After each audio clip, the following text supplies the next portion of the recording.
Radio Show with your host, Lonnie Clark.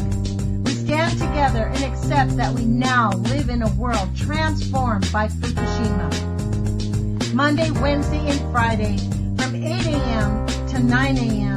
Pacific Standard Time here on UCY.TV Radio. We relentlessly engage every ear that listens. We expose and confront the complete lack of accountability for the nuclear industry. Consider social engineering programs who view our bodies, minds, and souls as assets on a balance sheet. We discuss vital current issues, interview activists, and engage our audience in an effort to allow all voices to be heard. The Age of Fission radio show creates a venue that all will choose. We encourage our listeners to reclaim their power and their courage to take action and save our planet from the ravages of greed and indifference. Our actions matter. Every voice matters. We remind our listeners that happiness is resistance.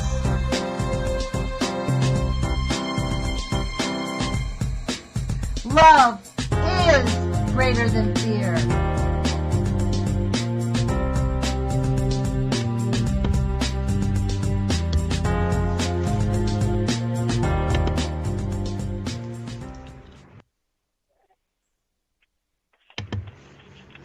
Good morning, UCY.TV radio listeners. This is Lonnie Clark with the Age of Fission radio show. Thank you for joining us. Today is May 9th, 2017. It's 8 o'clock in the morning here on the West Coast. I'm in Eugene, Oregon. I want to thank you for listening to our show, and I hope that you enjoyed the sort of reruns we had lined up on Friday and Monday. I took midterm exams and decided not to do the show and just run some great reruns. We had Kay Dry on and Mr. Brad Yates, who's an EFT teacher. So I think those are two of the most valuable interviews that I've done in the last 2 years. So thank you for joining us. Today we have with us a guest that I just very recently met. Her name is Ananda Elise Reese. She is the Oregon State Representative for the Ubuntu Contributionism action here going on. And Ananda, thank you for joining us. Since I know very little about your organization, we sort of met and talked about the general ideas, and I was like, wow, that's great. I want to thank you for joining us, and we'll talk more about this. Well, thank you for having me, and it's no accident we tripped into each other, but this is going to be exciting. Thank you so much. Yeah, I agree with you. I don't think it's an accident. Things happen on purpose. So why don't you give our listeners a little bit, first off, tell them your page, how people can find you, and then give us a short introduction to what Ubuntu Contributionism is and what it means to us. Hey, you can find us on our webpage at www.ubuntu-eugene.com, and that's Ubuntu-Eugene,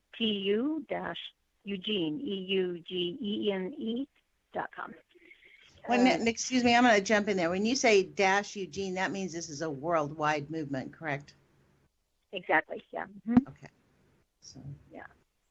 We do have our Eugene local chapter, but we're very proud to be part of a large global movement. Okay, well, tell us, what is it? What is Ubuntu? Ubuntu officially means I am who I am because of who we all are. And it was founded by a man named Michael Tellinger, who is an archaeologist, a scientist, an explorer, an author. He's written many books. He was raised in South Africa. His father was part of the owner of a mining company. Mm-hmm. And as long as you worked for the mining company, everything in town was free for you. And so this is the way Michael Tellinger was raised. That you went to the store and got what you needed, and you got the petrol or the gas that you needed, and everything you needed was provided for you as long as you worked in the mine. Well, when he grew older and started to be a teenager and going off to other towns, he was realizing people were paying for things, and he's wondering, well, what is that about? That was strange for him. So, so that's his come from. That's his background. And so let me ask you this: was that true for the black people that work, the Africans who work there, the black Africans who work there? So anybody who works for the mine just goes to the store, get what you need. Now, if you quit the mine, do you owe them money? I don't know about that. I just know that that's where his original concept of the world came from. Yeah, when he went out into the world, he's like, what do you mean I have to pay for stuff? Yeah. Okay. And fair take. He went on a world tour from there, looking into studying the human race before there was money, and coming to the shocking realization that money was actually not part of our evolutionary process, but really actually part of a process invented by a very few families in the world who controlled all the money and set it up so that they would continue to control all the money and hence control all the people. And so most of what we associate money with is the space of being slaves, actually, to money. Could you repeat that again? There was a little blank. What did you say? Something about being all the money, that they controlled all the money, and then you started to skip. Yeah. So very few people introduced money, and the intention for that was to keep people enslaved. Right. And we are just still like enslaved. now, and we are still enslaved, right? Yes, we are. Wow. Yes, we are. And our children are raised to sit in school and sit in a chair for 8 hours a day and get good grades so you can grow up and be part of the corporate world and still stay enslaved. Yes, that is actually true. That is actually true. As an enslaved person, I agree. Right. I can see that. Maybe that's why I like you so much. Like, you're my, what do they call that? The escape train, the midnight train, or the night train, or whatever they used to call that, where they got people out of slavery, you know? So, this idea, how do we bring Ubuntu, the Ubuntu contributionism, how does it work? It's called contributionism because I did a little bit of research into this just briefly because I just met you. In all full disclosure, I met her yesterday afternoon and I went, wow, I want you on my show. Because I had just planned on talking today, to be honest. I've been off the show for 2 days and I just was going to open up the airlines and bring a lot of information about the nuclear leaks. There's a lot of things that have gone wrong that people need to know to protect themselves. So that's what I do on my show when I don't have a guest. But this idea is about all of us contributing and exchange. Instead of using money and cash, we're going to exchange our services, our humanity, I guess. Exactly. Yeah. People will do what they want to do, and everyone will contribute just a little bit, and there will be a huge amount of freedom along with that. So the plan is that it starts with a small town or a small village, and people work together and become members of the Ubuntu Contributionism, and they all contribute small amounts of time, maybe 3 hours a week. And the idea is based on the success of the idea is based on the fact that we will create a mass labor force. So, for example, if you have 50,000, I think it's just like this radio show. Our show is viable because we have a platform on ucy.tv. None of us get paid. We all contribute and create the radio station. We all put in an hour, 2 hours, 3 hours. Some shows are an hour a week. Most shows are once a week or twice a week, smaller amounts. One other show is 5 days a week. The producer, Jewel, she has an awesome show called Before the First Cup. I'm sure you're not very familiar because I just met you yesterday. But we're an online radio show.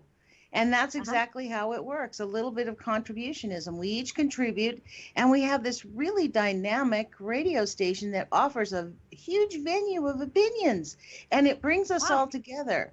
And we all get to listen to each other's opinions. We're all respectful. We have there's a guy that is a avid listener of our show, Michael. He's a host of the Primer Time.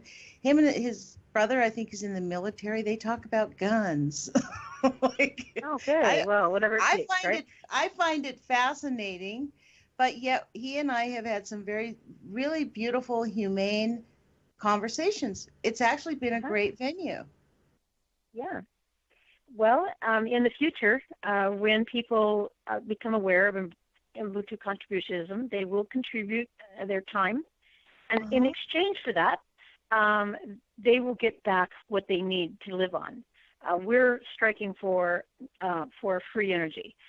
Lately, in the last few years, and especially in the last few months, surprisingly enough, of course, you know that we have all the technology we need to do anything on this planet. But lately, in the last few years, and especially very, very lately, all kinds of free energy ideas and sources are coming to the surface. And so it's getting time for us to get free energy. So in exchange for your contributionism, you'll get free energy. And in addition to that, you'll get your free food, and everything that you need will come to you because you contribute. Now, it's going to take a little while to do that, but I'm absolutely convinced that Eugene, Oregon can be an Ubuntu town overnight, because when people start contributing 3 hours a day, 3 hours a week, and they're getting free energy, it's not going to take very long before people are saying, well, I work 60 hours a week and I don't get free energy. What's with that? So they're going to start jumping in left and right, and this will be an Ubuntu town before you know it.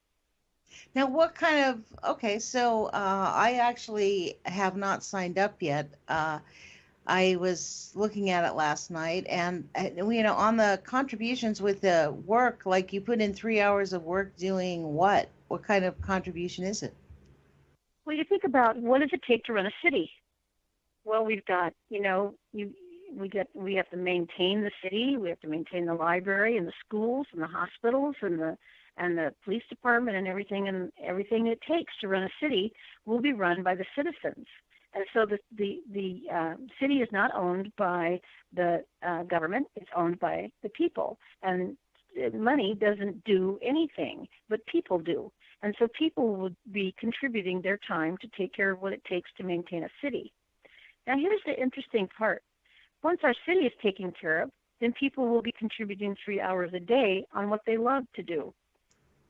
And when people do what they love to do, that will be including inventions of research on cancer healing. It'll be doing... Oh, man, you're jumping in and out. Mm-hmm. Oh, am I? Yeah, a little bit. I'm trying to stay still here.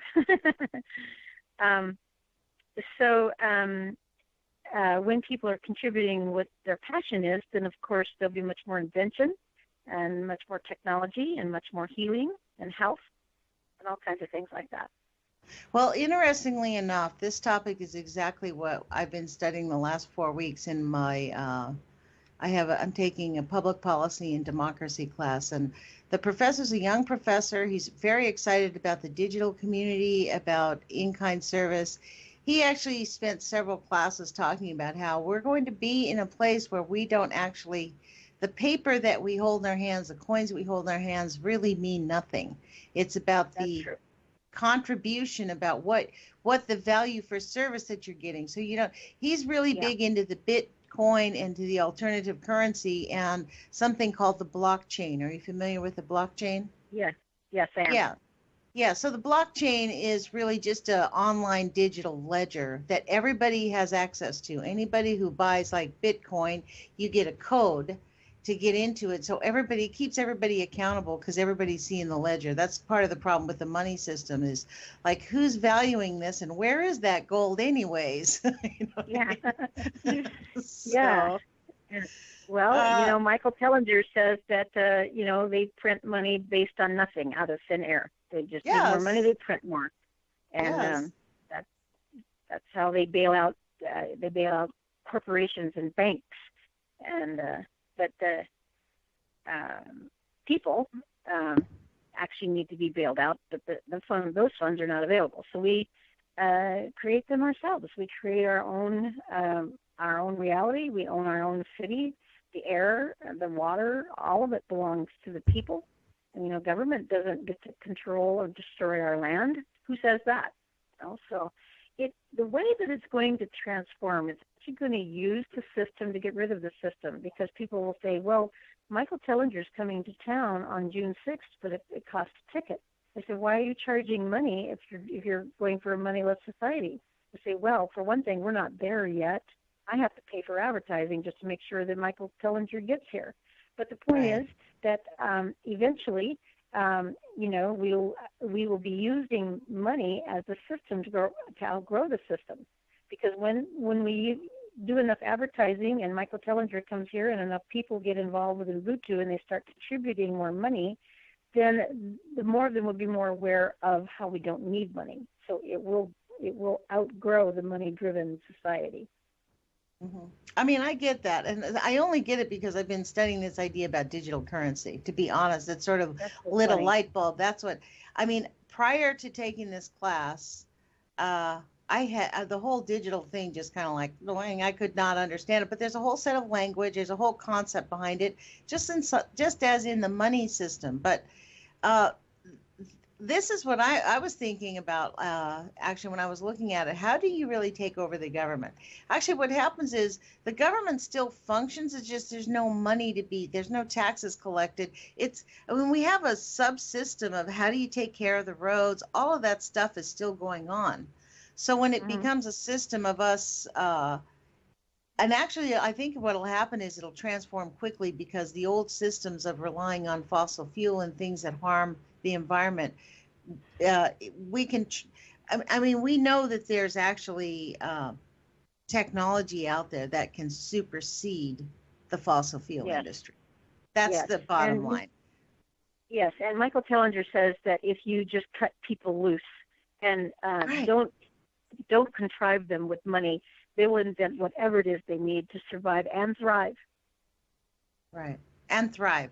It's not just survive. I agree with that. I love that idea of thriving, because we need to do more than just survive. I mean, the other aspect of that is if we just let people go and we take the handcuffs off of culture, we can actually heal the massive harm that's been done to humanity and our planet over the last 100 years by technologists.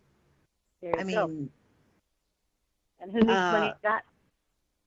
Well, this is the interesting thing. You listen to these people. We need to have billions of dollars to invest. And, I've had a gentleman on here. Him and his partner have a really great idea to bring us through some technology that they have figured out. He's an engineer. It's a little system that you could just put in your house right now, plug it into the current system the way we're in, and it gives you in perpetuity electricity. It's unbelievable. But he needs that's what I'm talking about. Yes. Yeah. Now, right now, because of the system we're in order for him to get that thing up and running, this is the catch-22, right? Between contributionism and where we're at right now. We're just about to jump off the ledge. We haven't done it. So we still need money, which is why you need to ask people to contribute some money to pay for Michael Tellinger to get here, because we're not there yet. But that's exactly right. He actually really has, his name is Larry Woods. He has this really great idea. Shaziz is another gentleman that I know that I've interviewed who has it. But Shaziz's position is you don't really need money. You just need to be able to build it. He's way in with you on this contributionism thing. Larry's is more of a system where he needs like millions of dollars to just get this thing in production so we can get it out to people at a reasonable cost, right? Okay, so a contribution result to that would be that we create a massive labor force. So, if we have 1,500 hours a week of people contributing their time, and Larry needs, 600, 800 hours a week of people doing the work in order to make it available, you just exchange labor and time for money. So what does he really need? Does he really need the money, or does he need people to do the work? No, my understanding is he needs machinery. Because this is big coils that need to be done, and it takes him and another partner like 8 or 9 hours to do it. So there's machinery and things that they can do that'll cut that in half, that they can get it done like boom. You know what I mean? Okay, so if you had 1,000 hours a week, go ahead. If you had 1,000 hours a week of people contributing that time to make those coils, then there you go. I don't know, but sometimes it's how do you deal with the idea that you just need technology, that you need like the machinery, the big hydraulic stuff to make things work? How does that happen? Well, the solution that contributionism offers is to create a massive labor force. And a massive labor force bigger than any company or any government can ever match. But people raise their hands for 3 hours a week, and you have a massive amount of people doing that. Most what he would be paying for is people's time to be able to be building the machines. And the technology, all technology is free. It just is something we invent. Yes, but I mean, yes. The question is, but how would that work where you need a machine, a big hydraulic machine? There's, you get the idea. You don't need a million people. You just need someone to build a machine and then turn it on. Like, how does that work? Because most big machinery, most of these big places, they employ 5 people, and they're really more or less engineers, and the labor is done by 3 or 4 people. You know what I mean? Mm-hmm. So. Yeah. I guess these are all the things that we work out as the system goes along, because these That's these what are I was things just going to say. We're going to be challenging all kinds of things when we substitute money for contributionism. And the thing is that Michael Taylor keeps encouraging us about is that we're going to be able to handle whatever problems come up because we're working together at it. And because we're not separate, we're unified, and we all want the same thing. And so there's going to be a bazillion problems coming up. But you know what? Bring it on. Yeah. I mean, the thing is, we kind of have to start somewhere. I mean, this is the issue. I mean, yes. We can't keep doing. And the reality is we are being poisoned every single day. I mean, they are bombarding us with geoengineering. I personally think the geoengineering happens at the same time we have nuclear leaks. I think since I've started paying attention to nuclear stuff, I think they're hand in hand. But I mean, this is a massive system that is self-destructing, frankly. Like, we have got to choose to do something. Not only are we being poisoned with actual chemicals, but we're also being poisoned with the idea of scarcity and limitation and fear and lack, and that we're told lies about how we're not capable and we're not able, and we have to keep working for the corporations in order to survive. All of those things is all poison. It's all poison. Yeah, that we need. I mean, they really are making an effort to move us into the AI, the artificial intelligence. So we have all these machines. That's their idea of making it work, I mean, it's the idea of taking humans out of life on the planet. Like, we're just superfluous. You know what I mean? I just don't get it. Actually, it is humanity that's going to turn it around, and it is humanity that's going to claim their planet back and their cities back and their freedom back. And in that process, we will be contributing next to people that we don't even know yet. And, you put in 3 hours every week to maintain your city. You'll learn a lot of skills. You'll be out among. We're going to come out of isolation and separateness. That is one of the big keys here is isolation and separateness. Many Mm-hmm. people suffer from being lonely, from being isolated, and yet they're very afraid of going out or getting involved. And the other thing on top of that is the reason they're afraid is our culture is teaching people to be mean. The name calling, the maliciousness is out of control. Like, Mm-hmm. uh, I had a anti-nuker that I'm friends with call me up yesterday and go, Lonnie, do you know they're calling us nuke-tards now? I'm like, who cares? Whatever. It doesn't matter whether they want to admit whether Fukushima is leaking or not, or whether it's harmful or not. It's harmful.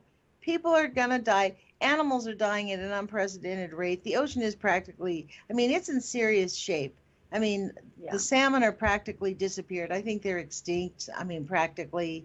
The whales. I mean, mass animal deaths that are going on this planet, whether we pay attention to it or not, it's still going on. Yeah. Kids are still dying from technological pollution.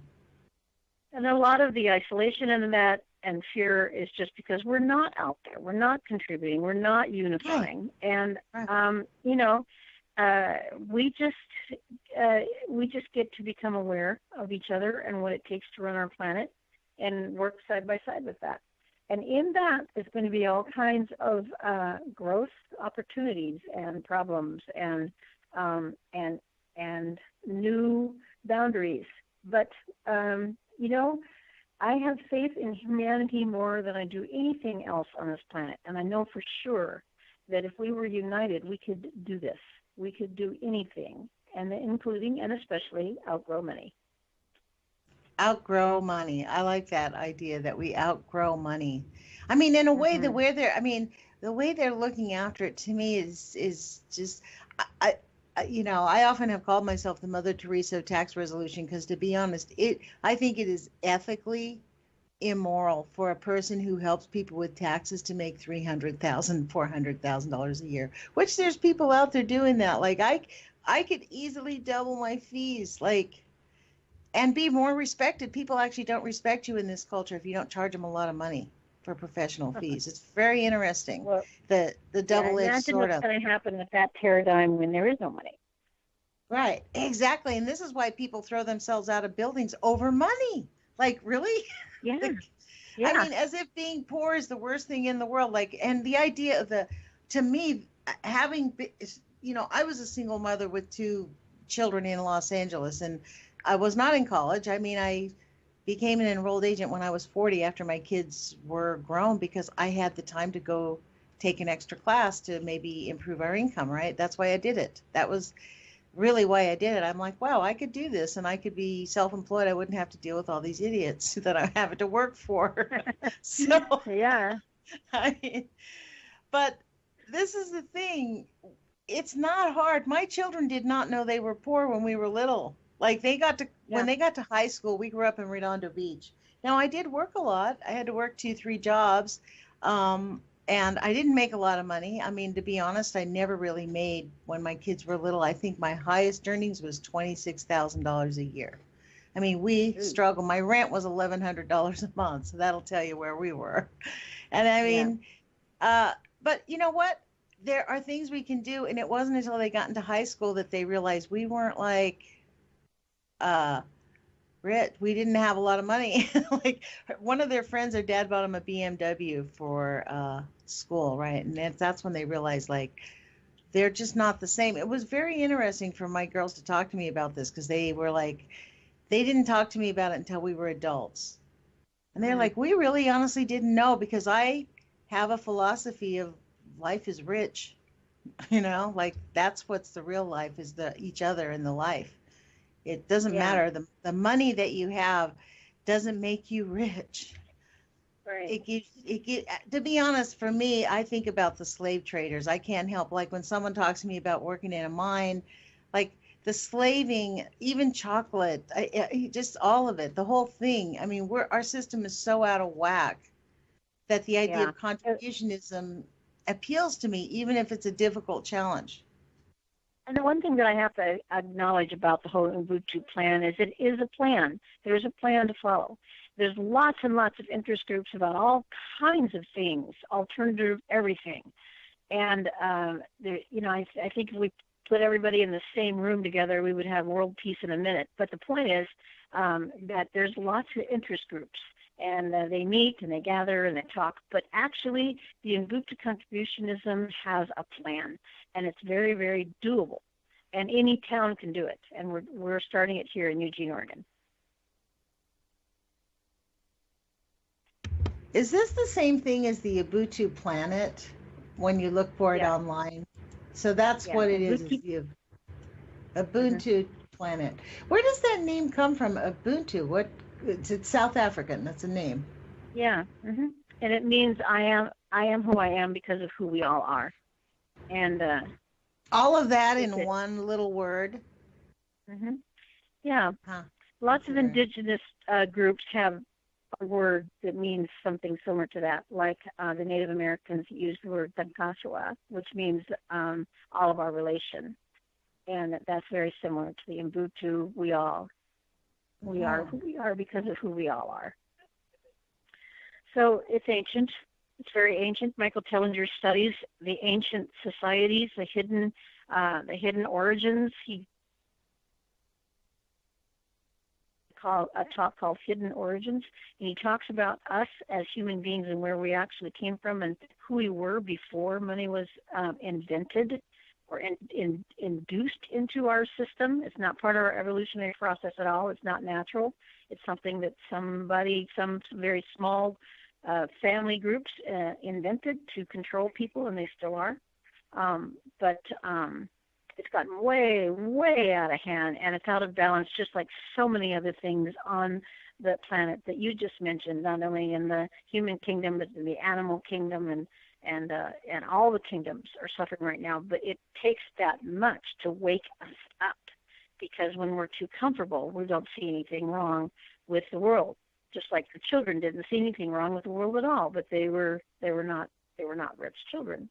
It's like being a fish in water. You don't even really know there's water around you, right? Until there's no water, And so that's what has to happen. And actually, frankly, the way things are right now in America and the way our whole political system is and everything, I just cheer it on because it means good.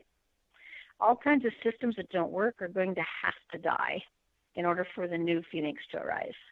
Well, they are dying, and Donald Trump is literally murdering them. He's going out with a dagger, It's okay because someone had to bring it about. There's too many systems that are not working. I think that's kind of like what the overlords decided. See, I sort of run on this idea that the government, they're just like the military is out of control. They built up a military when they realized after World War II they could build weapons that could destroy the planet. Why do you think right now, even though Fukushima is spewing radioactive contamination into the air and into the Pacific every day, nonstop, over 100,000 tons into the Pacific every single day? I mean, they only admit to 400,000, but they used to say, it's like 100,000 tons or something, some huge number, right? Which they keep scaling back because they don't want us to think about it. But it's killing the ocean. And yet uranium stocks are off the charts. They are big, big money while Toshiba is going bankrupt. So something's wrong with that, So I'm looking at this site called ubuntuplanet.org, and it says, out of unity comes infinite diversity and abundance. I am who I am because of all of who we all are. And then there's a quote from Michael Tellinger. Now, I did do some, yesterday when I met you, you're like, oh, Michael Tellinger. And you looked at me like I should know who he is. So I went to YouTube and I'm like, I discovered there are a lot of people who know who he is. There's thousands and thousands of people who follow his videos. So I started listening to him, and he has some very, quote, alternative ideas, of which I come from the YouTube community, so I've heard of these. In fact, he was talking about the history of money and the divergence, the different species that used to live on our planet, and how we have a very different history than what has been told. And I haven't heard this part. And even the idea about the flat earth, I haven't heard that. I haven't heard that part of the tape, but that's partly what piqued my interest, because my friend Tom Ackerman believes this. I think he really has come to the conclusion that that's probably a more reasonable idea than what we've been told. So, it's true. And Michael can go off into all kinds of directions.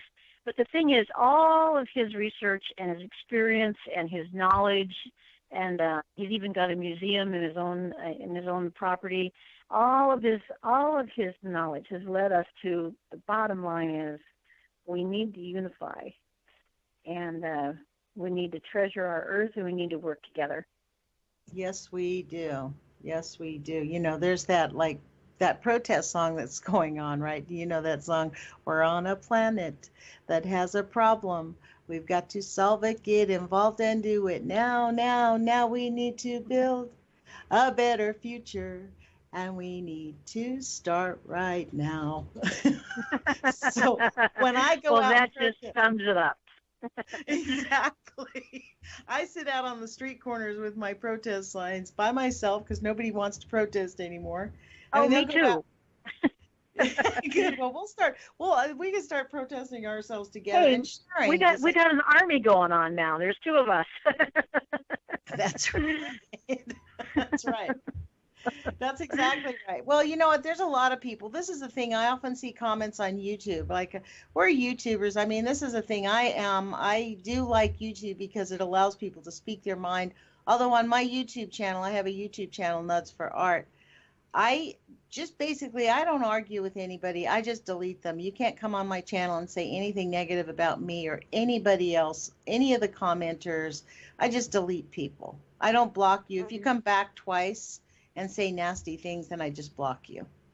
I don't even participate in the well, you should not be doing that. Like, really, if I have to tell you, I don't want you on my page. Yeah. So, and we're learning to decipher as a human race who inspires us and who enriches us and who doesn't, and it's all choice. And I do believe that as we unify ourselves and come together and contribute together, we're going to find a more commonality than differences. How many states is Ubuntu in?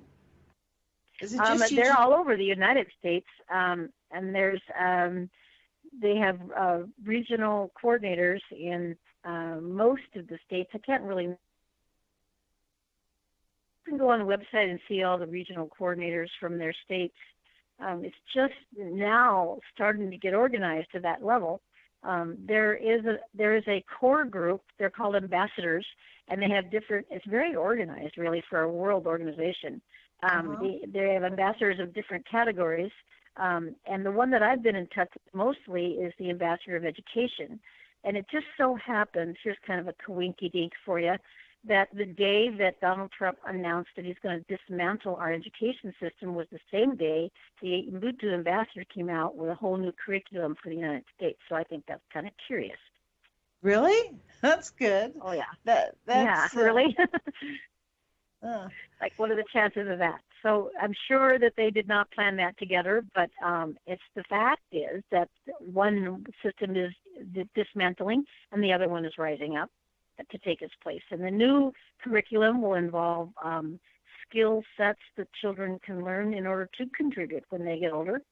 You're going to have skills in order to contribute. You can't just have people, that know nothing contribute on how to run our city. So they're going to teach them skills that they need to have in order to survive and thrive and manifest in their life.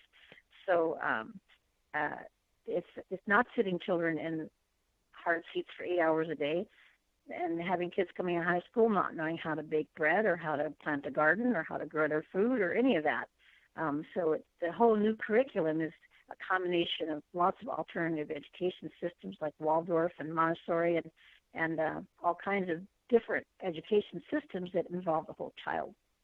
I'll tell you, my grandchildren are homeschooled, and the idea of going into a regular school makes them shudder. Like they do go to something called farm school, where that's kind of where they learn their math and science. They go to like a farm, and they go twice a week. There's a bunch of other kids that go, and they play on them. I mean, it's very interesting. The whole philosophy is you learn by playing, right? So, yeah. I mean, exactly that's right. antithetical to what they do in the United States. Sit down, shut up, and hold still, So I went on to Ubuntu. It's called ubuntuplanet.org, and on there's a drop-down menu that says Connect or Global Community. It says Get Involved.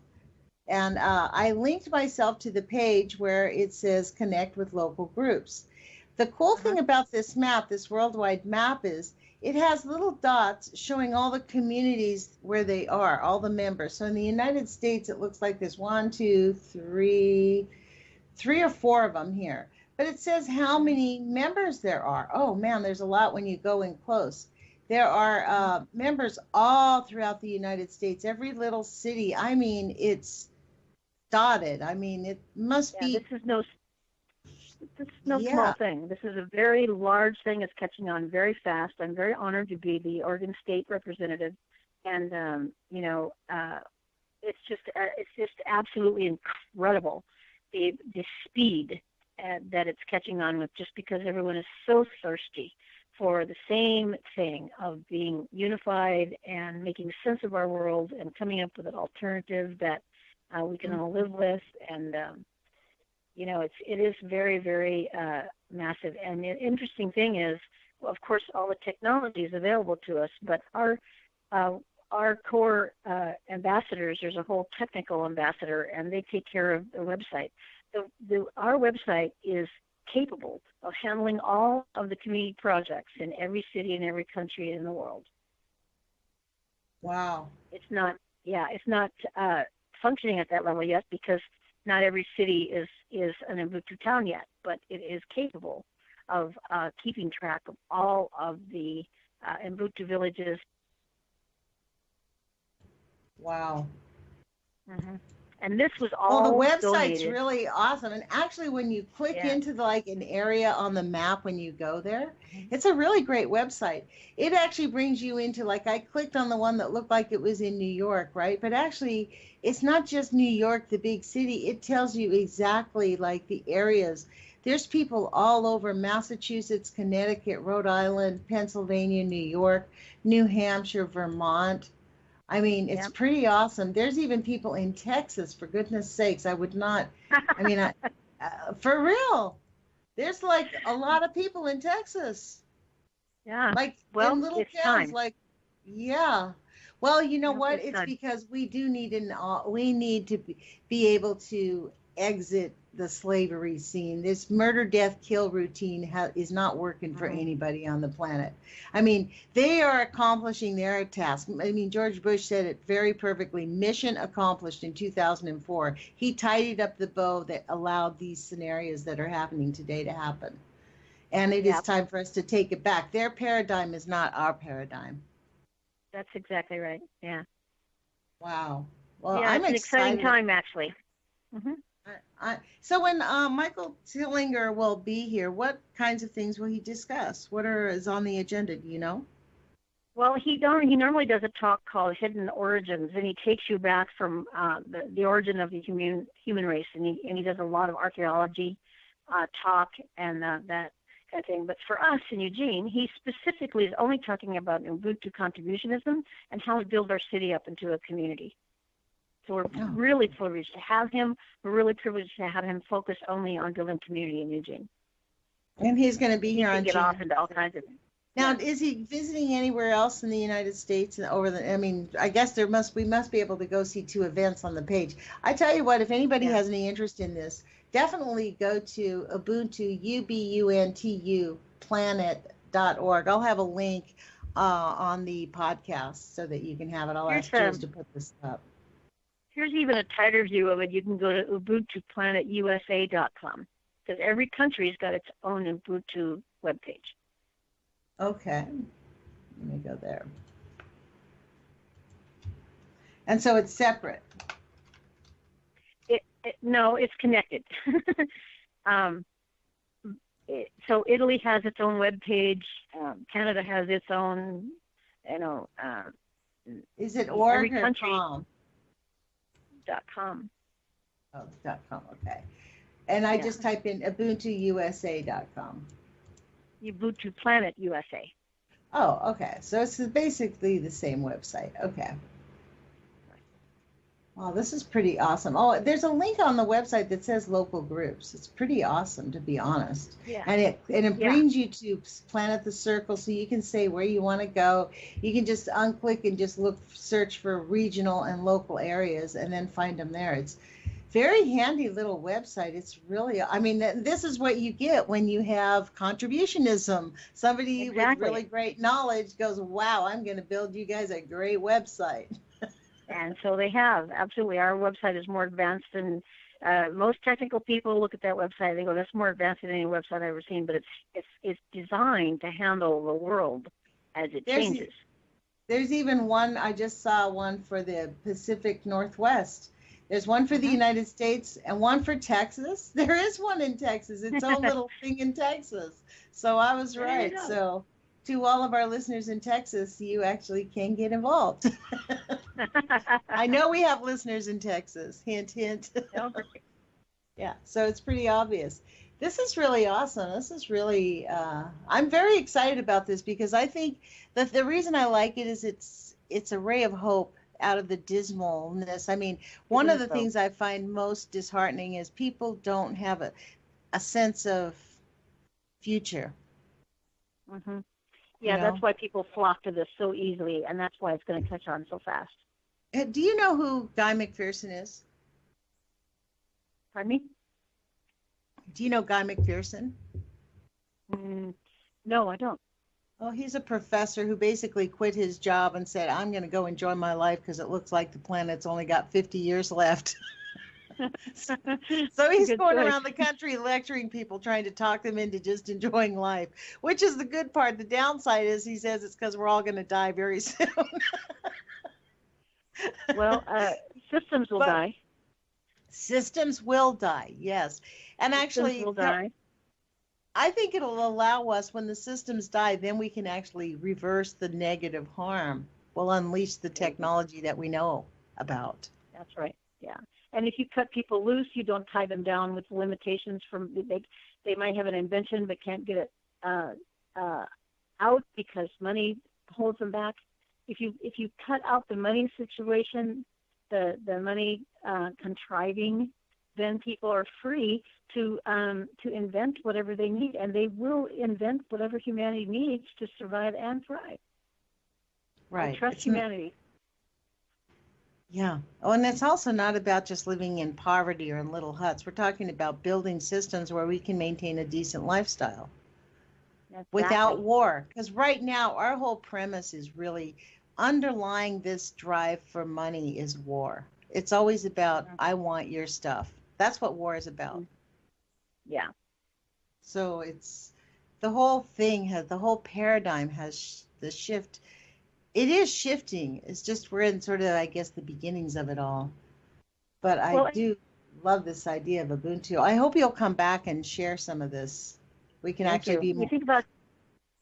I was going to say, if you think about your daily life in the Ubuntu Contributionism, you contribute 3 hours a week to maintain your city and 3 hours a day to do what you love. And then you have all this extra time, and that time is built in building community and building family and taking care of your health and contributing in ways that you want to learn skills in art or music or whatever that you want to do. You'll have plenty of time to do that. And that in itself, that freedom in itself is worth it right there. Yes. Well, it's the idea. Well, see, a lot of people think that, they don't want to have too much time on their hands, but the idea is really about have time on your hands and develop who we are, because most people don't take the time to develop their skill set, their thinking, their thought processes. We have such a capacity as humans. Yeah. And we have adopted this. I mean, ironically, on this radio show, I've said this many times, that we act like battered wives. And we're willing to stay with the batterer because we don't know what's out there and we're afraid of it. We think, we want to know a sure thing. That's why it keeps a lot of women who are and men, people that are in abusive relationships, because they're afraid of what's out there. They can't see another way because they're so entrenched in the mindset of you need me. It's really gaslighting at its best. Yeah. Yeah. This is a really great. I see that Eugene has quite a few members. There's a lot of members in Eugene and the Northwest, the Pacific Northwest, this whole group. There's a lot of people here. Yeah. It's really amazing. Well, we have a meetup group. We meet once a week, and we have 52 members on our meetup group, and it's growing more and more every day. And when it first started, I felt like I was one person out there in the world talking about community, which seemed like an oxymoron, but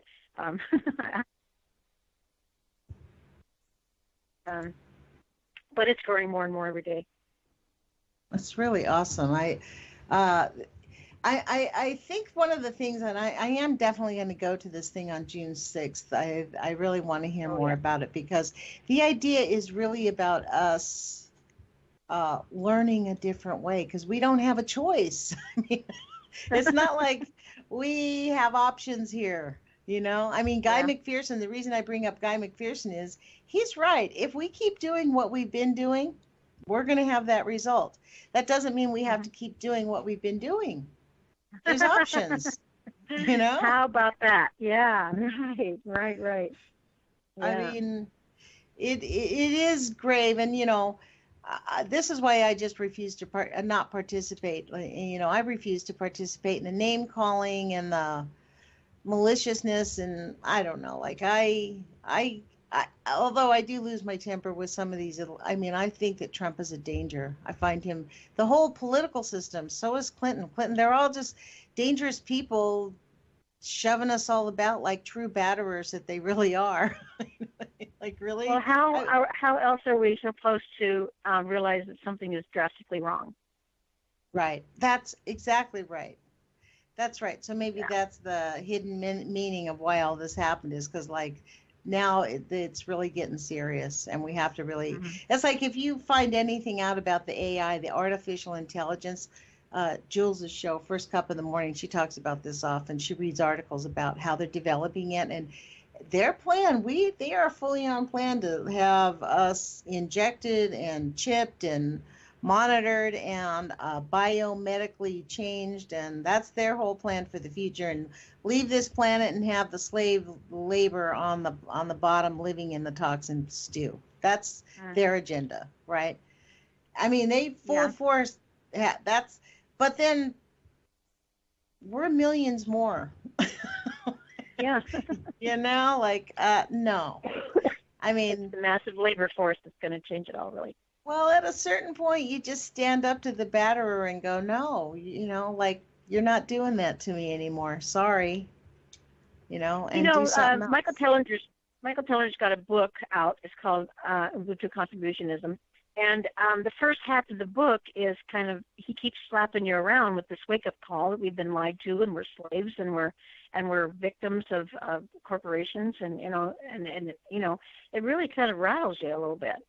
And but at the end of the book, he talks about Ubuntuism and how that's, he talks about Ubuntu Contributionism and how that is an actual plan for changing the process. But he gives you a wake-up call in the first half of the book. And I've given the book to people, and they say, well, you know, I read that. That just purely upset me, you know. And I said, well, then, you know, that's what we need. We need to be rattled. And we need to wake up someday and go, really? Am I being abused?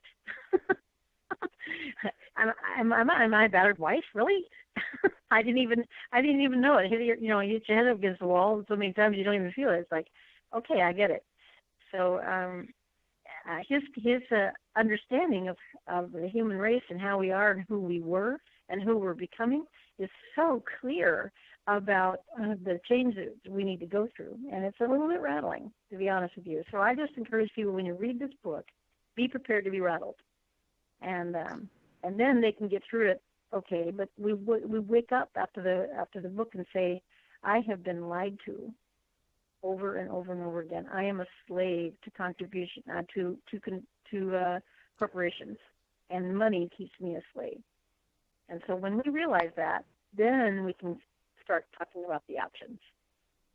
Well, and I like the idea of just putting in a few hours a week because you can put one like dip a toe in the system and build it stronger, because we can't just like quit our jobs and say, hey, that's it, we're never going to use money, because we're not in that system yet. We're not there yet, but we can build it so it like becomes a slow slide over. You know what I mean? It becomes like this curve, like a tsunami that just sort of happens. All of a sudden we have so many people involved. We're like, yeah, we don't need that stuff anymore. So when it crashes, we're not going to be that freaked out. Like, really? Okay, exactly. Bye. Well, and it's time to start. We can start doing this. It's a big haul. I mean, I started Ubuntu in Eugene by myself, as I said before, and slowly people are coming around, and most of them aren't even really active that much, But the point is that we're starting. And, I'm so grateful for the fact that I can spend my time contributing. My banner says, don't fix the broken, build the new. Yeah. And I hold that sign out every day. Where do you hold it? Here in Eugene, you hear it here in... Yeah, I was down at the university yesterday where I met you, and I hold it up about any corner I can find. And it gets a strange reaction out of people. Yeah. Well, they don't quite know what we mean. I mean, these are hard things to realize, is that the history that we've been told is not real. Like the reason that I even considered the flat earth idea is because I respect Thomas Ackerman, and I give him full credence. So when he told me he believes it's real, like after researching it, he thinks it's got sound ideas. So when I heard this, and then the other thing that I was listening to I went to YouTube and was listening to some videos. He talks about that we have a different ancestral history, this whole idea about evolution, and there's just different ideas that we have not even been told. And it's because he was an archaeologist and he studied all this stuff. It's very interesting, the history. I mean, I'm willing to acknowledge that because I can see in the immediate history how the history we have been lied to in the immediate history, the last 200 years, the last 150 years. A lot of what really went down is not what really went down. And you know what I mean? The history books, what people say, that didn't, like the 9/11 story, that's the first big story. That's what really jolted me. I was like, it was obvious that day it was a complete pack of lies. That day.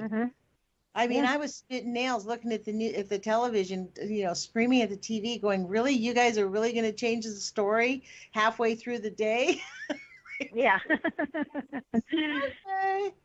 So, look, Ananda, we have gone an hour now. We're just got a minute and a half left. Just so I wanted to thank you for coming on. I hope you'll be a regular. And I actually am going to reach out to Michael Tellinger, and I would love to have him on. I'm going to listen to he would love that. Great. So, because I really do want to promote this idea of Ubuntu, and I hope you guys will come on regularly. Oh, thank you so much for that invitation, and you just made my day. I appreciate you so much. And it would be really awesome. I'm going to reach out to the other communities and say if anybody else wants to share their ideas on how they're making it work in their own communities. That's really what we need to do, is show people that this is a viable thing that does work, but it takes us to actually do it, not just sign up. You have to do it. Yeah, it's true. So there's a monthly call that you can go on, and you can hear the whole Ubuntu world come in and report how it's doing, and they'll send that information over to you. And that is at ubuntuplanet.org, ubuntuplanet.org. USA.org. Okay, USA. Okay. ubuntuplanetusa.org. That will bring you more to the local, to the what's US. happening in the United States. Okay. Well, Ananda, we'll talk after the show. I'll reschedule you. Thank you for joining us. I'm really grateful for these ideas, and I am actually, I don't think we have a choice. We're being broken free. So we decide we're going to stand and live and embrace life, and that's my choice. I'm not going to even consider an alternative. That's right. That's my choice, too, and thanks for joining me. Well, thank you. And you guys put your courage feet on. We will talk to you tomorrow. Take some action. Lean into it. Every voice matters. Talk to you guys later.